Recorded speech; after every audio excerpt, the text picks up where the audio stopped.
And by the way, we'll blend in and mix things like this beautiful glass, right? Which also can be used as a collaborative tool, and I will often have a dry erase marker. This just happened to be here. And then you can write on this and show them how easy it is. And I can't tell you how many times you get ahas out of this, right? Huge. It is, it really Yes. is. It seems like a trivial thing, but people connect to this. I love it. You can write on it, you can use it, and then you can take just a tissue and wipe it clean. And now it's multifunctional, right? So it's not just an overhead, it's also a collaborative tool. So those are the types of things I will talk about from that perspective as I'm going through and I'm talking about surface materials. Glass, nice veneers, metals, all in natural state, those types of things that integrate into the space and allow you to craft an image that fits your respective business. All right? So, what else do I talk about? From that perspective, I'll go into technology integration in the space. And in this particular space, you know, we talked about that zone plan.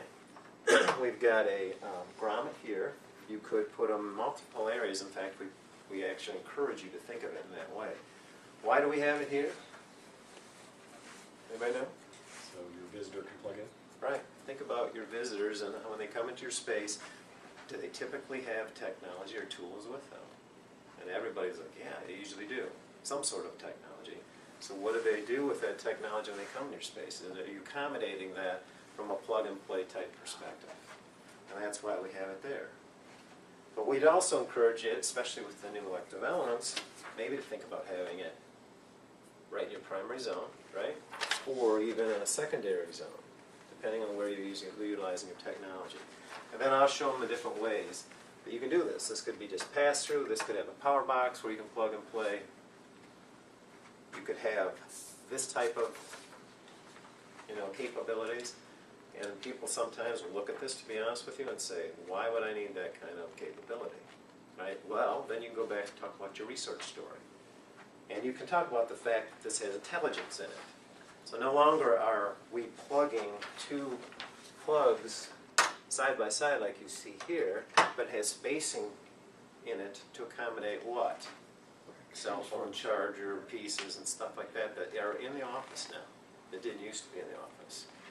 And can be configured to, the communication portion of this can be configured to be USB ports or anything like that that today is being utilized in the space. So this is a very smart piece. And it accommodates a lot of technology because our findings are that you're not having less technology in the space, you're using more tools. That support what you're thinking? So anyway, I'll talk about that perspective. I also will have, because I have it in the back space, but I also will have the technology master panel. I'll either have it in the illustration or a picture, and I'll talk about it in the space. Like if I had a work surface coming across here, you could, and you were relying on wall power, needed to get to that, how do you get to it once you have your furniture in place? And then people will be, well, that's always a problem. Facilities people understand that, they get this. But then you show them the technology and how that pivots and comes down, they can still access wall power, and that's an important connection point. So I think technology is a big piece for me when I talk about it, because people get it because they're using their iPhones, Blackberries, everything that's in the space that you have to support nowadays. Make sense? And by the way, the technology master panel is a great piece for flexibility too, right?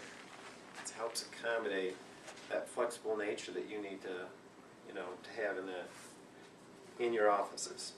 So, last three things that I talk about as I talk about quality. And this is where I use that sample, the finished perspective. I'll say, take a look at this long work surface. I'll talk about open pour. I'll talk about full fill. What is this one? This one is open pour, right? And you can feel the grain and the texture. We also do it full fill, no charge. And I'll talk about, look at the beauty of that piece of furniture.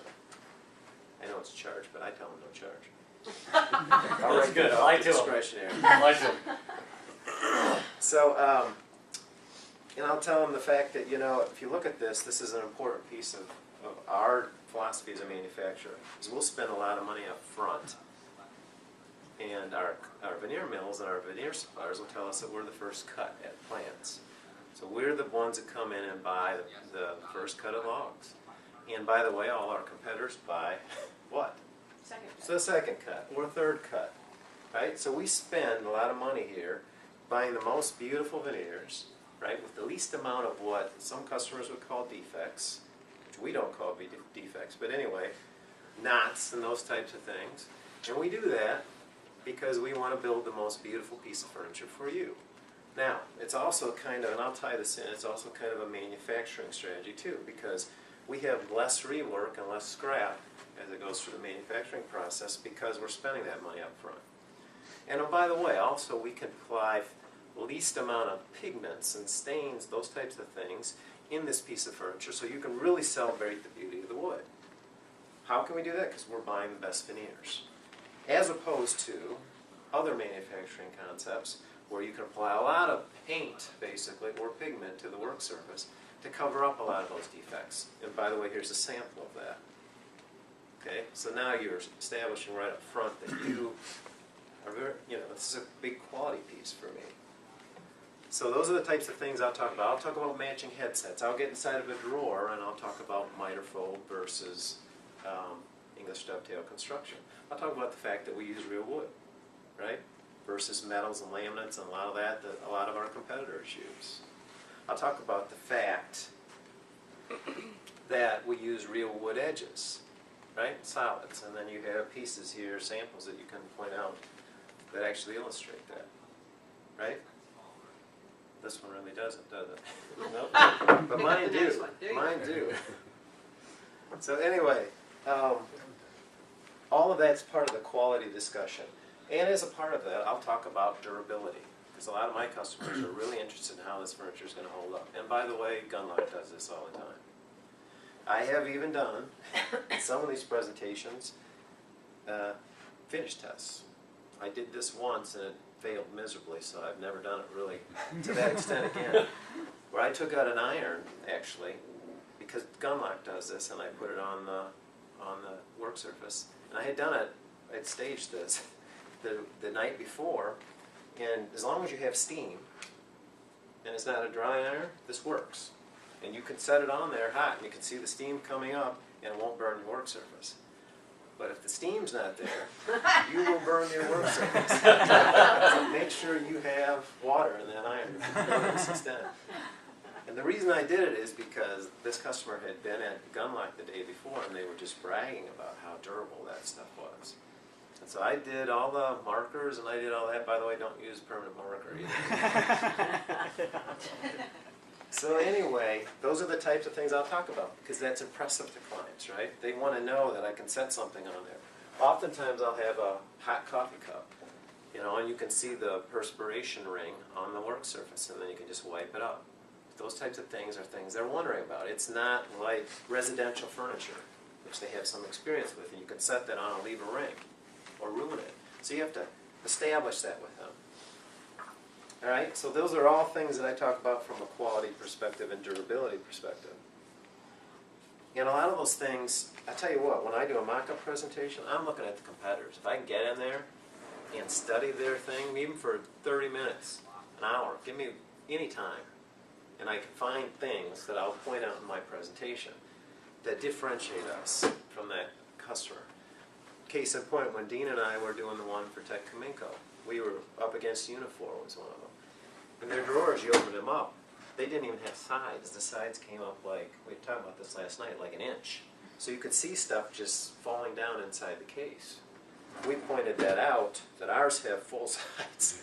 And it's like a box. And so they're going to lose stuff down in the case. Now that isn't Who's the competitor again? Unifor. Oh my God, the prison people? No, No. Italy. Oh, It's already- okay. Yeah. No, there's Unifor in Tennessee, they do prison stuff. Things like if they don't do matching headsets across, point that out. Look at ours. Cut out of the same, piece of veneer and matched all the way across, sequenced. So we pay that kind of attention, quality to the detail. So those are the things that I will do, and oftentimes that's pretty effective.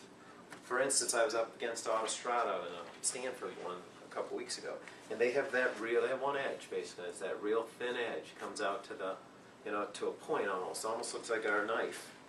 You know what I'm talking about because you do the same thing. And we